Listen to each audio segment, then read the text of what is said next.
बाद भी अगर कोई ऐसा करता है तो उसकी क्या स्थिति होती है? तुम पता है हम उसको किस नजरों से देखते हैं? सर्व ज्ञान विमूढ़ान। एक होते मूढ़, एक होते विमूढ़, विशेषण मूढ़ा, हाईली स्पेशलाइज्ड ढंग के मोहित लोग। ऐसे सैंपल बनेंगे मोह की मूर्ति, जीवन का नाश कर देते हैं लोग, दीन हो जाते हैं। सर्व ज्ञान विमूढ़ान स्थान विद्धि नष्टान अचेतसः। खत्म हो गए। मनुष्य का जीवन तो मिला है लेकिन कोई इंसानियत उनके अंदर दिखाई नहीं पड़ती है। मूढ़ लोग हैं, मूर्ख लोग हैं, अज्ञानी लोग हैं।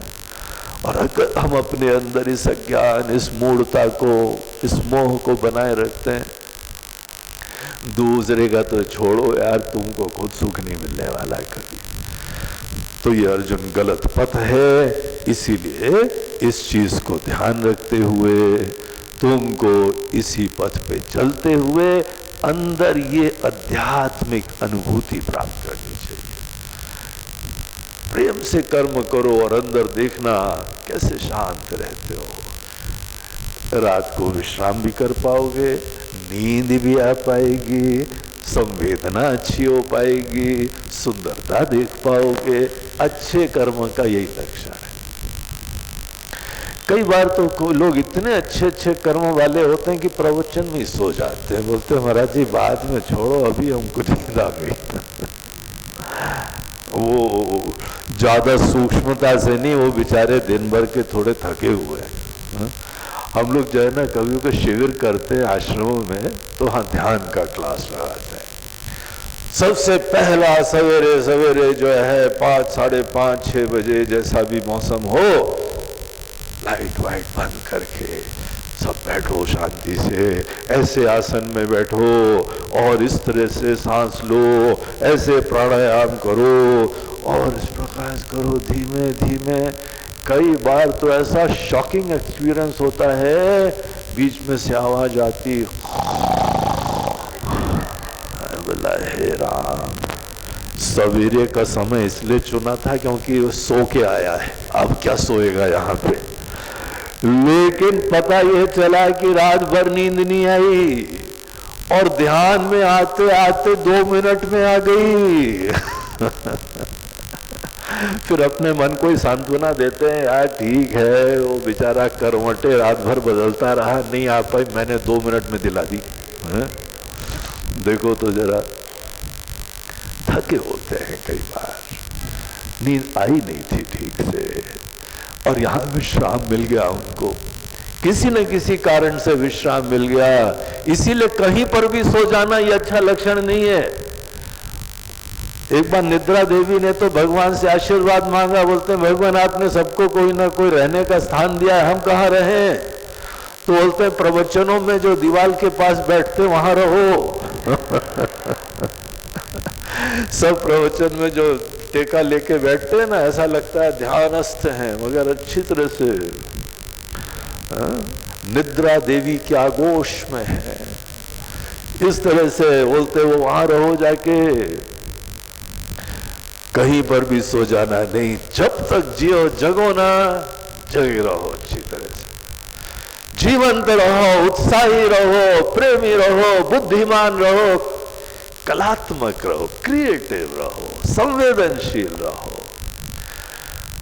और निस्वार्थ निश्चिंत रहो। ऐसे जीवन जियोगे, थकना चाहिए।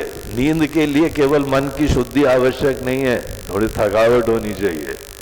जो आदमी वॉक नहीं करता उसको भी नींद नहीं आती ठीक से, इसीलिए थोड़ी बहुत रात को सोने के पहले जो है ना वॉक कर लिया करो पड़ोस में, ऐसी नींद आएगी घोड़े बेच के। तो हमारा शरीर थका हो, मेहनती हो और मन सुंदर शांत हो। अगर आपको नींद अच्छी आ रही है ना, तो एक मोटा सा प्रमाण है कि आपका मन सुंदर रहता है। और बाकी तो यहाँ पे हम लोगों को अनेकानेक लक्षण दिए। उस चीज को समझते हुए इसका समावेश करो अर्जुन। हमको तो ऐसे ही भक्त पसंद हैं जो जीवंत है, बड़प्पन से युक्त है, उत्साही है, उमंग है। हमको भी देखो भगवान Shri Krishna, the blue boy of Vrindavan, the dancing God, सदैव मुस्कुराते हुए, गाते हुए, झूमते हुए जहां पर पहुंच जाएं सबको ऐसे प्रेम से युक्त कर देते, निश्चिंत कर देते। जो जीते थे वही उन्होंने यहां उपदेश दिया है। ऐसे प्रेम से, उत्साह से जियो। किसी को भी ज्यादा प्रेम देना सीखो। तुम्हारे रिश्तों में भी सुंदरता यह है कि जितना मिला है उससे कहीं ज्यादा दे दो। कोई क्या याद करेगा किसे पाला पड़ा है। बाद में मत बोलना यार तुमको इतना दिया है तो इतना वापिस रिटर्न करना चाहिए तुमको। हमने तुमको 1 किलो दिया है, तुमको कम से कम इतना देना चाहिए। ये तो छोटापना है, मरोगे तो। जो ऐसी सोच रखता है, अपेक्षा रखता है, वो तो उसी समय टेंशन से युक्त है। तो इतना सुंदर कर्म योग का उपदेश भगवान ने दिया है। अब यहाँ पे आगे जो है वह 2 छोटे प्रसंग आते हैं। एक ये आता है कि हमको कौन से कर्म को ध्यान देना चाहिए। तो उसमें गीता का उपदेश यह है कि हर व्यक्ति को अपनी प्रकृति से ही सच्चा होना चाहिए। देखिए आजकल हमारे यंगस्टर्स को भी ये रहता है कौन सा काम करें, कौन सा काम करें। काम कौन सा करें वो बाहर से नहीं पता लगता है, वो दिल में झांक के पता लगता है। क्या खाना खाओगे ये भी तुम्हारे पेट से ही पता लगता है भैया। अंदर से प्रेरणा होती है। जरा अंदर की दुनिया झांकना सीखो। तुमको अपना पथ पता लग जाएगा, तुमको अपने भाव पता लग जाएगा। सब चीजें तुम्हारे अंदर से आती हैं। तो तुमको ये अंदर की दुनिया का थोड़ा परिचय कराएंगे कि हमको अंदर से कोई मुरली मनोहर अंदर से मुरली बजा रहे हैं, कोई प्रेरणा दे रहे हैं, कोई संकेत कर रहे हैं। तो उनके अंदर की मुरली सुनने की विद्या आगे के श्लोकों में बताई हुई है कर्म के संदर्भ में। और भगवान बोलते हैं अर्जुन अगर तुम अपने अंदर की आवाज सुनना जानोगे तो तुम वो कार्य करोगे कि जो पूरी कायनात, जो पूरे परमात्मा तुमसे कराना चाहते हैं उसमें तुम निश्चित रूप से सुखी रहोगे। अंदर की आवाज को थोड़ा जस्टिस दिया करो, सच्चाई उसको महत्व देना चाहिए। एक तो वो प्रसंग आता है। दूसरा अर्जुन के अंदर फिर निश्चय हो जाता है। बोलते ठीक है भगवान अब तो निश्चय कर लिया, वैसे जिएंगे। और जहां उसने ये बोला कि मन ही मन सोचा कि भगवान अब तो ठान लिया है, इसी अंदाज से जिएंगे अब, तो एकदम उसके अंदर व्यवहारिक आदमी था तो एक संभावित बाधा आती है। बोलते भगवान पहले भी बहुत बार सोचा है हमने, ये करूंगा ये करूंगा। जब भी हमने कोई निश्चय करा है प्रभु, कोई ना कोई बाधा आती है, हमने देखा है। पता नहीं हमारे ग्रह ऐसे हैं कि क्या, बोलते हैं कोई ग्रह की बात नहीं है, कुछ और ही रहस्य है। तो वो प्रश्न पूछता है। कई बार हम लोग सोचते हैं ना सवेरे से कल से ध्यान चालू करूंगा, कल से वॉक चालू करूंगा, योगासन करेंगे कल से। और जब सवेरे होता है अलार्म भी लगाया और वो भी स्नूज वाला लगाया। आजकल विचित्र अलार्म आते हैं, नैगिंग करते हैं, नैगिंग। हर 5 मिनट बाद, हर 7 मिनट बाद वो बजता ही रहेगा। और उसकी स्नूज बटन ऑफ करने का पीछे से कोई तिगड़मी स्थान होता है, जल्दी ऑफ भी नहीं होती। बजा फिर करोड़, अभी उठते हैं, फिर बजा फिर बजा फिर बजा, जब तक छोड़ते नहीं है। लेकिन हम भी हाईली स्मार्ट हैं। स्नूज अलार्म बनाने वालों की तो ठीक है जो महिमा है, हमारा हाथ सीधे उस स्थान पे घूम के जाता है जहां स्नूज ऑफ होता है और बंद कर देते, ढीले पड़ जाते हैं। कौन तुमको ढीला करता है? निश्चय तुम्हारा था कौन तुम्हारे मन के अंदर घुस के तुम्हारे मन के अंदर संकल्प को शिथिल कर देता है? कौन सी शक्तियां होती है दुनिया में कि आदमी के बड़े बड़े रिजॉल्व जो है वह झूठे हो जाते हैं? हम बड़ी सोच ही नहीं रख पाते हैं, और कई बार सोच रखें तो सोच ही बनी रहती है, आगे क्रियान्वयन नहीं हो पाता है। उस बिंदु के ऊपर यहाँ पे गीता का तीसरा अध्याय प्रकाश डालेगा। तो ये दो बिंदु है। एक तो वो है कि हमको कौन सा काम करना है, अंदर से जो आवाज आ रही है वो कैसी पहचानी जाए, और दूसरा एक बार निश्चय कर लो तो उनसे भी निपट लो, उन शक्तियों को भी पहचान लेना जो तुम्हारे बड़े बड़े संकल्पों के क्रियान्वयन में बाधा उत्पन्न करा करती है। इन दो बिंदुओं से इस अध्याय का कल हम लोग समापन करेंगे। कल हम लोगों के ये गीता ज्ञान यज्ञ का अंतिम दिन है। 6 दिन ऐसे निकल गए पता ही नहीं चला, कल 7वां दिन आ गया। तो कल हम लोगों का गीता ज्ञान यज्ञ का समापन होगा। आप सब लोग जो है और भी सब परिवार, संडे का दिन है, ज़्यादा से ज़्यादा लोगों को लाएं। ये दोनों रहस्यों का ज्ञान सबको हो, ये जो है सबके लिए बड़ा कल्याणकारी होगा।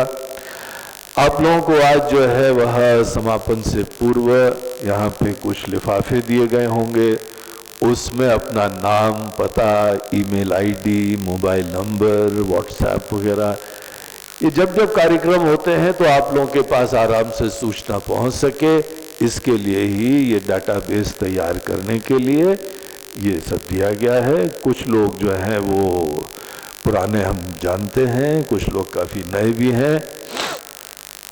तो इसके अंदर हम लोगों की एक मासिक पत्रिका निःशुल्क वो सबके पास पहुंच सकती है, वेदांत पीयूष नाम से। तो वो आश्रम से प्रकाशित होती है, और जिसको भी रुचि है वो इसमें टिक मार्क कर दें। साल में 2-4 शिविर हम लोगों के वेदांत आश्रम में होते हैं, वहीं आके रह के आदमी ध्यान भजन अनेकों चीज़ें सीख सकता है। रहने का कुछ व्यवस्था करनी पड़ती है, इसीलिए कुछ शुल्क भी रखना पड़ता है। महाराज को बुलाना, भाई को ये सब जुगाड़ करना, तो उसके लिए क्या होता है आपको जानकारी मिल जाएगी। एक शिविर तो जो है अभी शिवरात्रि के पूर्व मार्च में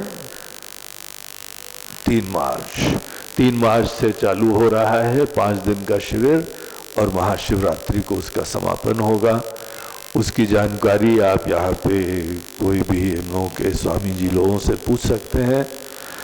फिर हम लोग के ऑनलाइन भी कोर्स है, कोई आ नहीं सकता है, घर में बैठे बैठे गीता और वेदांत का अध्ययन का हम लोगों ने कोर्स बनाया हुआ है, वो भी उसको प्राप्त हो सकता है।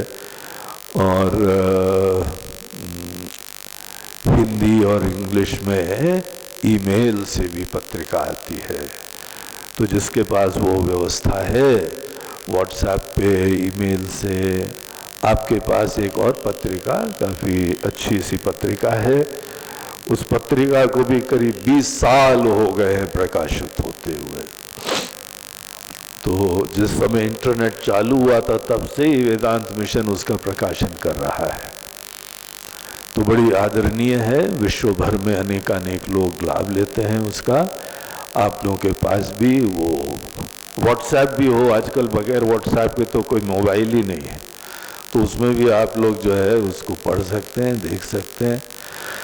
तो ये सब चीज़ें हैं। एक हम लोगों का हर महीने अंतिम रविवार को आश्रम में हनुमान चालीसा पे बहुत बढ़िया सत्संग होता है, इंदौर के लोग उसका विशेष लाभ ले सकते हैं। और वैसे हम लोगों के वेदांत आश्रम में प्रतिदिन एक्सेप्ट संडे और मंडे 2 दिन वहाँ कुछ पूजा उपासना के लिए रखे जाते हैं, और बाकी समय प्रतिदिन वहाँ वेदांत का प्रवचन चलते हैं, आत्म के ज्ञान के। बीच बीच में कोई बच्चों के शिविर होते हैं, युवाओं के कुछ प्रोग्राम होते हैं, बहुत सारे प्रोग्राम चलते रहते हैं। आपको इन चीज़ों में रुचि हो तो इस माध्यम से आप जुड़ सकते हैं। और अंतिम दिन ये हम लोग के कार्यक्रम पूरे निःशुल्क होते हैं, आप लोगों ने देखा ही है। हाँ, कोई जो है बीच में दान के लिए कुछ घुमाया नहीं जाता है, ये हम लोग के वहाँ वर्जित है। अंतिम दिन जो लाभान्वित हुआ है उसको एक मौका मिलता है कि आप अपनी सेवा दक्षिणा मात्र अंतिम दिन दे सकते हैं।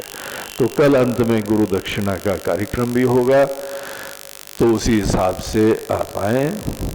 यहाँ पे कोई अपने संतों को गुरुओं को दान नहीं दिया जाता है, ये मत लिखना गुप्त दान, दानवान सब हम लिफाफा लेंगे नहीं वो। हाँ, केवल दक्षिणा। दक्षिणा होती है धन्यवाद के साथ, धन्यता के साथ देना, और दान होता है किसी असमर्थ दीन की सेवा करना। तो इन दोनों का डिफरेंस समझिए और बड़े प्रेम से अपनी परंपरा के अनुरूप जो भी सेवा आपकी सामर्थ्य है, कम ज़्यादा में कोई फर्क नहीं है, जिसका जो सामर्थ्य है, धन्यता की अभिव्यक्ति जो भी भाव पुष्प के साथ हो, वो कल अंतिम दिन वो भी संपन्न होगा। तो इस तरीके से ये कल का हम लोग का समापन का कार्यक्रम रहेगा। अब आज का कार्यक्रम यही समाप्त होता है और हम लोग अब गीता जी की आरती करेंगे। इससे पहले आज जो कुसुमाकर परिवार है, आज के दिन के यजमान थे, उनको बहुत बहुत आशीर्वाद